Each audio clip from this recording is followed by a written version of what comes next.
Way shumbur biitii alaa si taatee jirti immoo hay yoom dhuftee hoo maaliin si fidamma?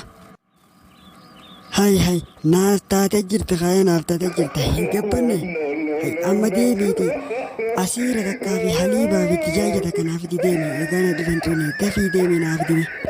Hay haliiba maalitti goota haliimni ni ajaabar arraan tana namni boqoo qabu hin jiru.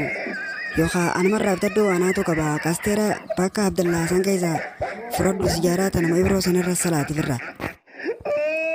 Aboo deemnaafittiin jeejaltii dukkaana dheebusaatiin qaba deemnaafiti. Yoo salaatu fete sijaajaan Ibrootuun hirti sanarra salaati kasteera immoo bakka keessaa hin baasee si fide bakka Abdallaa keessaa. Haliiba nama haliiba qabuun deemee barbaada gaa kanaas hin burkeenya wayi. Maali haliibni ni ajaa akkamitti goota? Aboo jaltii maal kana seeree alamee naaf himi haa. Haliiba ni qabdaati. Hay arraa haliiban qabu nama haliiba qabu jira. Edda shoomaaf bitaatis hin nyaanne. Guyyaan haliiba qabu dhufta. Feestaala guutummaa akka ni naafi. Asijaajaa immoo guyyaa reeqalee dhufta kunoo qulqulluu jaala. Looni fudhatta. Ara namni shoomoo fi mitaatis nyaatiin jiru shumbur keenya hundinuu nagaya qaba. Xaabiyaan teenya nagaya nu qabdi jaanii guyyaa isaan shoomoo fi mitaatis nyaanne dhuftaa fuutanaan jaani gaa. Awoo xaabiyaa midhaan irra qalbiin sii damtame bishingaa fi boqqolloo garaa si'itee fi deembedee fi bejjaa gamne qote.